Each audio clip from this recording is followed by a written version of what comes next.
పెద్ద ధర్నా చేసి అన్న నేను 4 లక్షల రూపాయలు కట్టి 4 సంవత్సరాలు అయింది యూనిట్ అనే కంపెనీలో, కానీ జగిత్యాలలో ఆఫీస్ బంద్ చేసి వెళ్ళిపోయినారన్న, ఇప్పుడు నేనేం చేయాలంటున్నాడు. ఇదొక పెద్ద ముఠా, ఇదొక పెద్ద ఫ్రాడ్ ముఠా. మనం అర్థం చేసుకోవాల్సింది మరి దీనికి ఎలాంటి చట్టం లేదా అని అంటే, మీరు ఒక పని చేయండి. ఈ చిట్ ఫండ్ కంపెనీలు ఎవరైతే ఉన్నారో నేను సుదర్శన్ నెంబర్ ఇస్తా, మోసపోయిన వాళ్ళు సుదర్శన్ నెంబర్కి ఒకసారి కాల్ చేయండి. సుదర్శన్ వివరాలు రాసుకుని ఇప్పుడే చేసారు, మళ్ళీ ఆయన వార్తలు చదివేది జర అయిపోయాక చేయరి. నెంబర్ చెప్పు దర్శన్. 970 170 3684.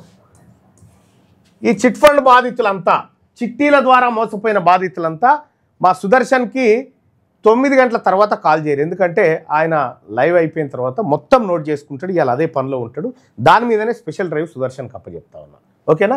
9701703684. వీళ్ళు ఏమేం చేసిరు ఏం కథ అనేది మొత్తం చేద్దాం. కపిల్ చిట్స్లో మా అక్క వాళ్లకు షూరిటీ దెమ్మని 50,000 మించి ఉన్న శాలరీ వాళ్ళు కావాలని 6 నెలలు ఆపారు, ఇవ్వలేరు. మోసం. కపిల్ 3 షూరిటీలు కావాలని 6 నెలలు తిప్పించుకున్నట్ట కపిల్ చిట్స్.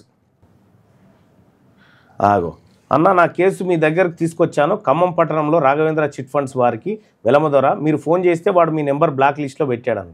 ఎంత దూరం పెట్టుకుంటాడా? ఏడున్నా ఏరి గుంజుకొద్దాం. మీరు సుదర్శన్ నెంబర్ అయితే ఫీడ్ చేసుకొని 9701703684 ఈ నెంబర్ను ఫీడ్ చేసుకొని. కంపెనీలు ఏమి చేయలేవు, చట్టాలు వాళ్ళకి రక్షణగా ఉంటాయి. ఎందుకంటే చట్టాలు చేసుకునేది మళ్ళీ వాళ్ళే కదా, ఎందుకుంటాయి మనకి. ఈ రకంగా చిట్టీల డబ్బును దొంగతనంగా దోపిడీ రూపంలో ప్రతి ఏడాదికి 20,000 కోట్ల రూపాయలు కొల్లగొడతా ఉన్నాయి ఈ దొంగ చిట్ ఫండ్ కంపెనీలన్నీ. ఈ సొమ్మంతా పేద వర్గాలదే. ఉన్నత వర్గాలు ఎవరు కూడా వీళ్ళ దగ్గర చిట్టేయరు, ఎందుకంటే వాళ్ళకి తెలుసు ఈ దోపిడీ ఎట్లా అనేది. ఇక ఇది చిట్టీలకు సంబంధించినటువంటి అంశం.